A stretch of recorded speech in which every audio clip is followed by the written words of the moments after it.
Thank you, brothers and sisters and friends, for joining me for this edition of Keep It Simple, Make It Plain. I usually don't read from a script or anything, but some of the things that I want to cover tonight, it's very important that there be no mistakes. I want to be very, very clear because this is a very, very serious issue. It's an issue of life and death, is not too strong a way of putting it. I'm sure by now everyone is aware of the recent shooting again of young people in the school. And as usual, the usual suspects come out and we really reach the usual impasse. If you're pro-gun and you're listening to this, you may hear some things you agree with. If you're anti-gun and you're listening to this, you may hear some things that you agree with. I'm here to tell you that I'm here to speak the truth as I understand it. If you disagree, please leave respectful comments in the comments area. Let's have the discussion. I'm going to try to make it simple and keep it plain. But if you have a contrary view, then feel free. But don't just leave little one-word sentence, little drive-by comments. Take your time, flesh out your thoughts, and say something that contributes to the discussion. So first, I need to put my cards on the table because you have to be honest in these situations. And if you want to think that because once I lay my cards on the table that I have a hidden agenda, that's fine if you think that, but I honestly don't. I'm just being honest. So from the start, let me just tell you I'm not anti-gun and I'm not a gun nut. I am a certified pistol instructor and I've been licensed to carry a gun for over 30 years. And I've been a pistol instructor for maybe about 8 years. I started my journey as being anti-gun. I'm what most people would call pro-gun ownership. I teach responsible gun ownership, but I'm not a whore for the NRA, nor do I speak for the NRA. I am neither authorized to do so, nor qualified to do so.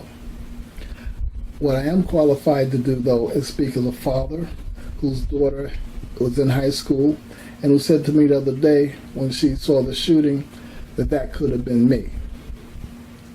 Now, that doesn't change my position on lawful gun ownership, but I do want you to know that as a person who is a parent, that I share the same concerns that many other parents have.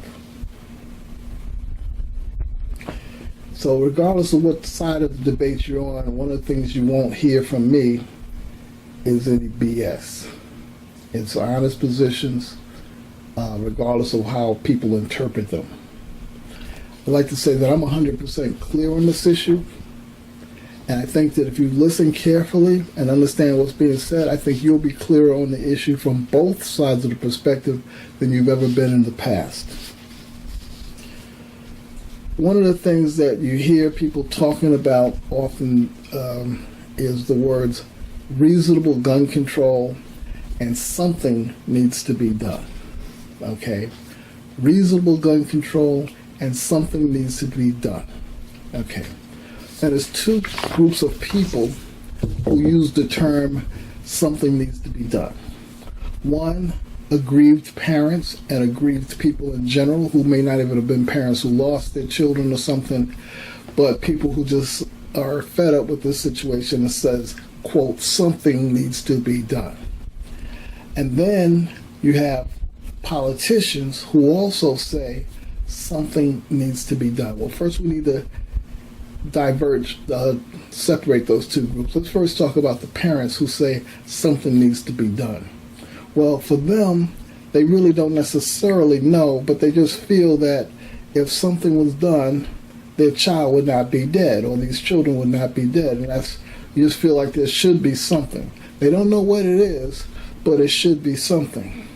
Now, politicians, on the other hand, who say something should be done, they may not say what it is, but they usually have a clear agenda as to what they think should be done because, in fact, they have an agenda. And I'm not here to be pro-gun and sound like I'm accusing those people of something, but I'm just saying that both sides of the equation have agendas, and so you need to start with that. Both sides do have agenda, but I'm not going to be talking too much about the politicians right now. I want to just keep it to everyday people, because that's where I want the conversation to start. So when we talk about everyday people who say something should be done, it's kind of a visceral response, because there are things that can be done. However, they most likely would not prevent this type of incident. Notice that a few months ago, I should say, the question was, well, should they ban these bump stocks? And it just so happened that bump stocks had played no role in this shooting whatsoever. So let's just say they had banned bump stocks, and they said, yes, let's do away with bump stocks. Then it would have been right back to the same situation, and people say something must be done. The fact that bump stocks would have been banned last week or last month or 6 months ago doesn't make a difference. They'd be still back. Something must be done. Okay, it's a broad terminology and it's a broad phrase. So am I saying that nothing should be done? Not at all. The first thing, though, I want to talk, before I talk about what should and shouldn't be done, I want to talk about how do we have the conversation. Well, the first part of having the conversation is to learn to respect people who have a different point of view. I understand that although I am pro-Second Amendment, pro-gun ownership, I understand that there are people who are not, I'm not talking about politicians, but they are not advocates of Second Amendment, and it's for different reasons. So the first thing I'm not going to do is call them a libertard. Okay? I'm not going to do that. Because, see, that ends the conversation right there and started off calling them a name. Conversely, if you are a person who is anti-gun and you're talking to a person who is pro-Second Amendment, the conversation goes nowhere fast as soon as you start calling them a right-wing gun nut. Can you possibly accept that that person just believes in the Second Amendment right? They believe in the right to defend themselves, and they believe in the right to defend to bear arms, right? Now you might say, oh, well, no one's saying confiscate everybody's guns, blah, blah, blah. Well, actually, we'll come back to that in a moment. But first, like I said, the conversation has to start from civility. I'm not a right-wing anything. I'm pretty left-wing, if you want to know the truth about it. But I do believe in Second Amendment rights. I believe in gun ownership. I don't like that whole left-wing, right thing. My politics can't be put in a box. Maybe yours can, that's fine. There's a little right-wing list. Yep, I'm for this, I'm for that. And you fit right in, good for you. A little left-wing checkbox. Yep, I'm for this, I'm for that. Hey, I feel different ways on different subjects, and other subjects I give less than a fuck about. Excuse my French. I don't fit in a box. But one of the things I am for is pro-Second Amendment, right? That's just one of the things. Call that right wing if you want.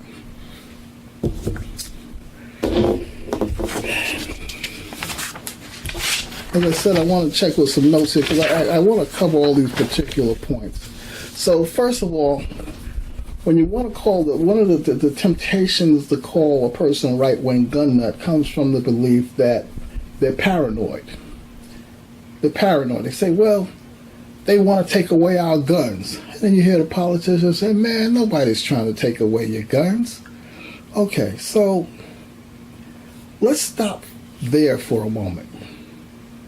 Why is it that gun owners feel that people want to take away their guns? Is that an imaginary position, or is it based in something? Let's look at that. I'm going to read a few comments from various politicians, media people, etc., that's been said over the years. Let's use, former Police Commissioner Murphy. We are beyond the stage of restrictive licensing and uniform laws. We are at the point in time and terror when nothing short of a strong uniform policy of disarmament will alleviate the danger which is crystal clear and perilously present. Let us take the guns away from the people. Exemption should be limited to the military, the police, and those licensed for good and sufficient reasons. That's what he said. Okay. So I want to read something by Chuck Schumer, who's often in the paper nowadays, and he often seems sometimes pretty, fair-minded and whatnot. Always seemed like a kind of go along, get along kind of guy. And one of the things he said right here is, all we ask for is registration, just like we do for cars. Okay, that sounds like a modest request, and we'll talk about registration and what that actually means in a few moments, but it doesn't sound like a right-wing gun snatcher, right? I mean, left-wing gun snatcher, right? Okay. What else does he say? Well, let's see what else he says. We're going to hammer guns on the anvil of relentless legislative strategy. We're going to beat guns into submission. That's what he said, and that was back in '93, but that's what he said nonetheless. That's just a couple of comments. Let me see. Here's Dianne Feinstein. She's often very, quoted in these gun situations. And she says, if I could have gotten an outright ban, Mr. and Mrs. America, turn in your guns, I would have. I just didn't have the votes. Wow. But here's one of my favorites. And this one kind of speaks to how things are done nowadays. And this is by Pete Shields, who was the former chairman of Handgun Incorporated, Inc. We are going to have to take one step at a time. And the first step is necessarily, given the political realities, going to be very modest.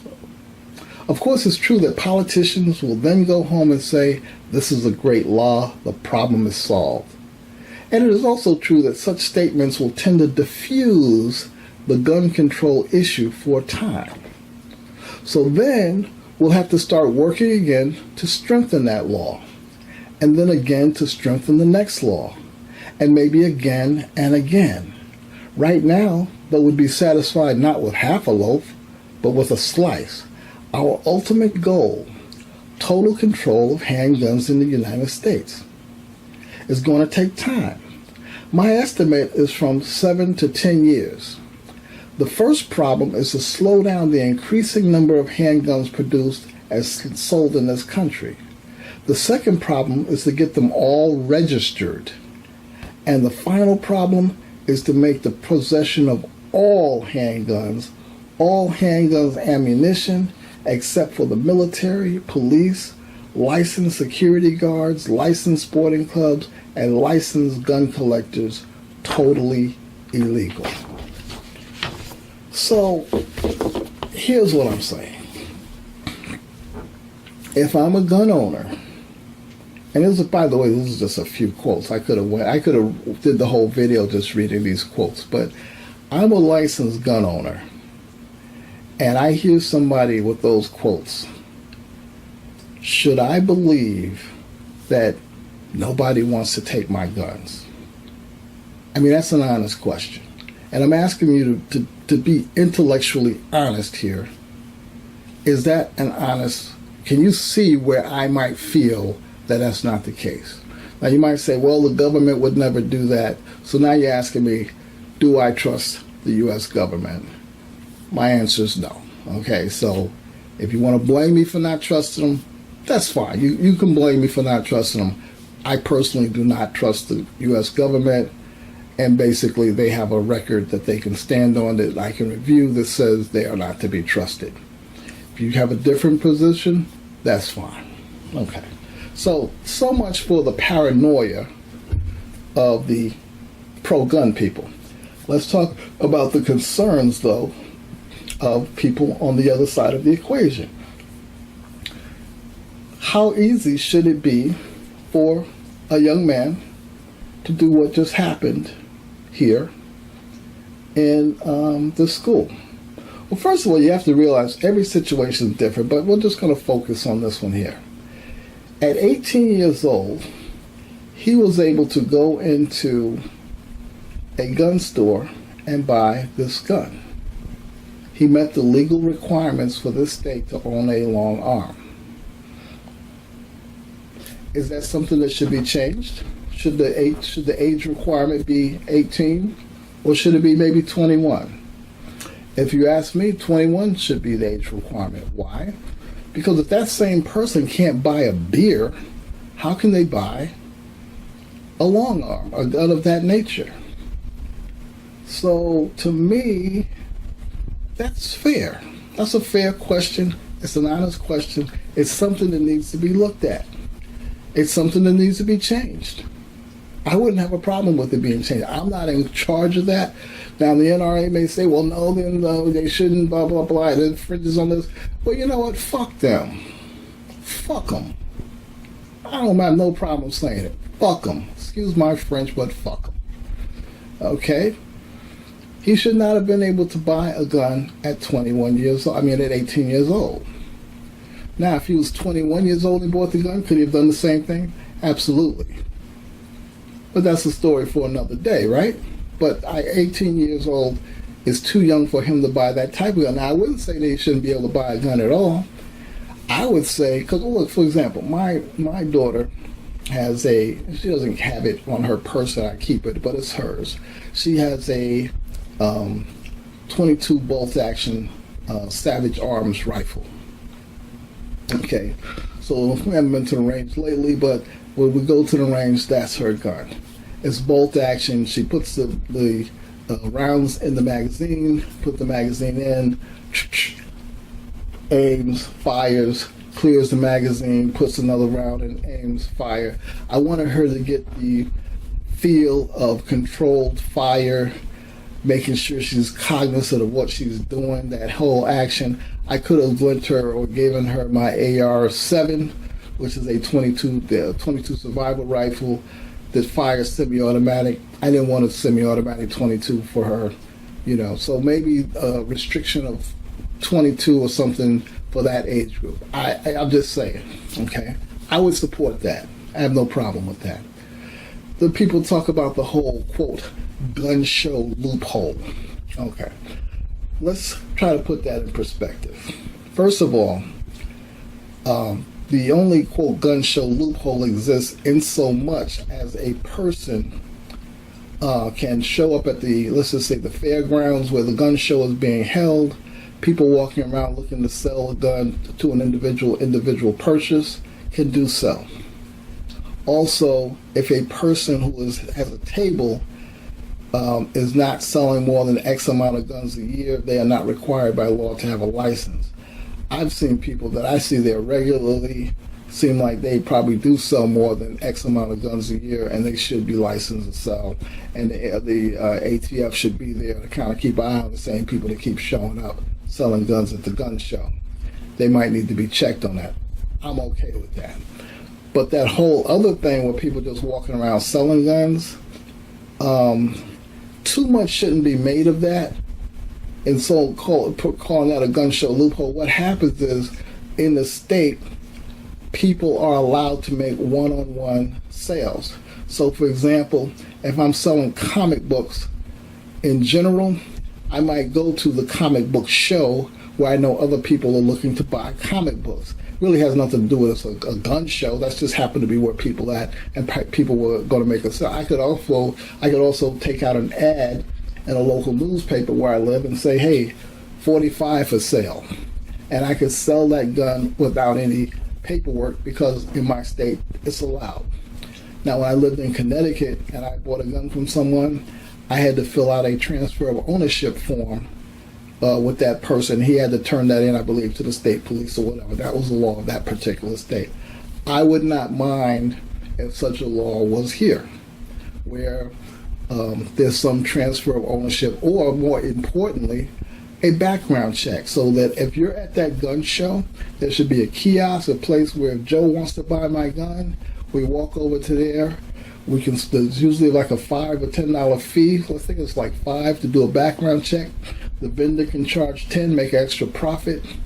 The two people can split the difference. Instant background check. The NRA says, well, wait a minute. What if a father wants to then give his gun to his son? Why should he have to go through the background check? Let me see if I can answer that. Fuck the NRA. Background check. Anybody, everybody. You sell a gun to your mama got to do a background check. If you don't like it, fuck you. Okay? Just that simple. Fuck you. Okay? You can do that. So, what other issues that people have? That people say, well, you can buy guns off the internet. Okay, that's a dishonest statement. It's meant to be misleading.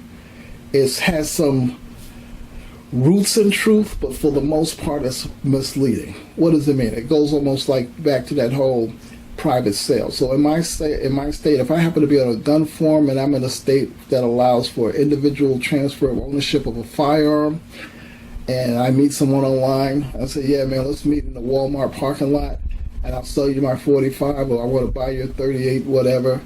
There's no law against me selling to that individual. I don't consider that, quote, buying off the internet.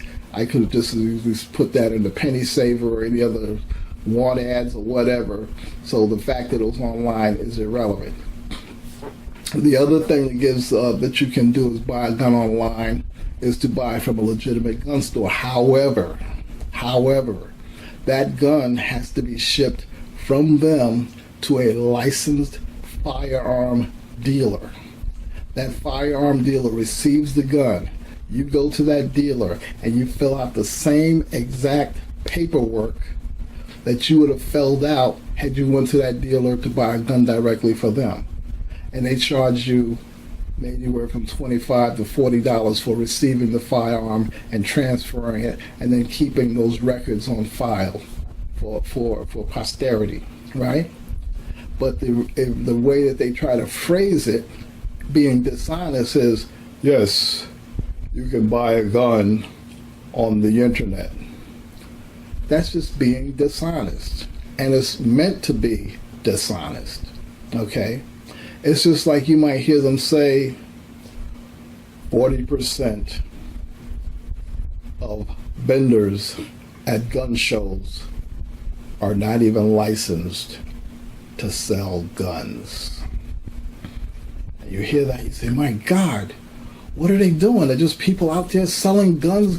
That's meant to put that idea in your mind that 40% of the people there are just illegally selling guns. But that's meant to be dishonestly misleading. The reality is, the reason those 40% people, those 40% of the people there are not licensed to sell guns is quite simple. They're not selling guns. They're selling deer jerky. They're selling knives. They're selling T-shirts. They're selling targets. They're selling ammunition. They're not even selling guns. But the anti-gun people tell that to people to whip them into a frenzy. And in fact, remember I said at the very beginning, I started out being anti-gun. Well, what happened was I kept catching the anti-gun people in a lie. And when I said, gee, they're lying about that. Then I catch them in another lie. I said, well, gee, they lied about that too. So I said, my goodness, what else are they lying about? There used to be a time, or back in the day, many years ago, I would look and see that the NRA was the ones telling the truth. The anti-gun people were lying. Now, I'm not going to say that the NRA wasn't always somewhat right-wing, but they used to be, like, you could be a blue dog conservative Democrat, and they would still, cut you a pass, man. They might even support you in a district or whatnot. But now, you have to be this ultra right-wing person to be supported or have any kind of slack from the NRA at all. And then at the same time, I find them being very dishonest and disingenuous about stuff. I see them talking about, well, we support the use of silencers to protect people's hearing. Really? Just say, listen, I'm whoring for the silencer industry. That's all you have to say. Be honest about it. Don't talk about you want people to have silencers to protect their hearing. What kind of bullshit is that? You know what I'm saying? So, but that's the politics of it. I don't want to talk about the politics. I just want to keep this on how do we have these conversations with each other. And that's easy. Let me just recap that because I kind of went a few places. Let me just recap that. First and foremost, stop calling people names. If a person is concerned about gun violence, that does not make them a libertard. Okay? If a person is concerned about Second Amendment rights, that does not make them a right-wing cracker. Okay? Redneck. My neck don't look good. I'm a brown neck. I'm not a redneck. I'm a brown neck. And I'm conservative on some issues, liberals on others, and some other issues I give less than a fuck about. Okay? I'm not an ideologue. What I'm talking about is basically common sense. So don't let, and then other people say, and let me go back to that whole common sense thing too. When some people say, we just want common sense gun laws, make them be specific. Okay? When they say we want to do something, you got to say what? Because common sense to one person, right? When he says common sense, he just means he wants to go do gun registration. Why not do gun registration? You say, Chuck Schumer says, well, why not? You register your car. Why can't you register your gun? Real simple. Real simple. Registration is always the first step in confiscation. Now, we've already established that there are people that want to confiscate people's guns. Well, how do you know? You say, well, I don't want your guns, but I want you to register. This is what happened in Australia. There was a mass shooting, and they said, well, got to do something. Well, we're going to register all the guns. Well, how does that stop there from being mass shooting? It doesn't make a difference. We're going to register all the guns. Okay, well, we got to do something, right? So let's do something. So they registered all the guns. Then they said, well, gee, that's really not enough. Well, you're going to have to confiscate the guns. Confiscate the guns? Oh, yeah, we're going to have to confiscate the guns. I don't have any guns. Oh, sure you do. Yes, you do. Right. Here's the registration form right here. You have a AK-47, a AR-15, a GP-100, a GP-101, a Taurus PT-99, a Partridge in a Pear Tree. Oh, sorry. Wrong list. Yep, these are the guns you have. Well, I sold a couple of them. Yeah, well, no, because there's no registration that you showed to anybody. So, nope, you have the guns. Give them up. That's always the case. You might say, well, wait a minute, dude. That's Australia. This is America. A similar situation, though, happened in California. There was a particular type of gun I read. I think it was like an SKS type gun. They had one that had a detachable magazine. I don't remember all the specific. One had a detachable magazine, and one had a removable one. But other than that, it was the same gun. They said, well, yeah, we're going to have to ban that gun. And people was like, oh, no. I said, well, okay, I'll tell you what. Go ahead and register the gun. You'll be grandfathered in. So people ran out and they registered the gun, and, they thought they were being grandfathered in. And then they said, well, yeah, we're going to have to take that gun. It's like, well, I don't have that gun. Oh, yeah, sure you do. It's right here in the registration. See, you registered. You have that gun right there. You got to give it up. So, now again, you might feel like, oh, no, I trust the government. Okay, if you want to trust the government, that's fine. So, just try to understand that people that have no trust of the government and do believe that there are people who have said that they plan to confiscate guns and that is their long-term agenda, that every law that they pass is just so that they can build another law and just basically confiscation through attrition. And that if people do believe that, they have a foundation for it. It's not just something that they pull out of their hats, okay? That they really do believe that. Conversely, if you are a pro-Second Amendment person, do understand that there does need to be some concessions to sanity. And realizing, though, that those concessions are actually probably good for gun owners overall, because you don't want your gun falling into the wrong hands, I'm sure. So there's nothing wrong with making sure that anybody that has a gun or buys a gun has a background check. There's nothing wrong with making sure that if a person is mentally ill, that they don't, have ownership of a gun.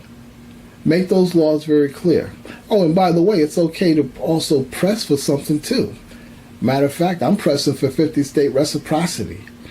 I know that scares a lot of anti-gun people, but that's what I'll be pressing for. And I support 50-state reciprocity, for gun ownership. Currently, I can legally carry in about maybe 30, 35 states. I'd like to carry in the 30 other 15, legally.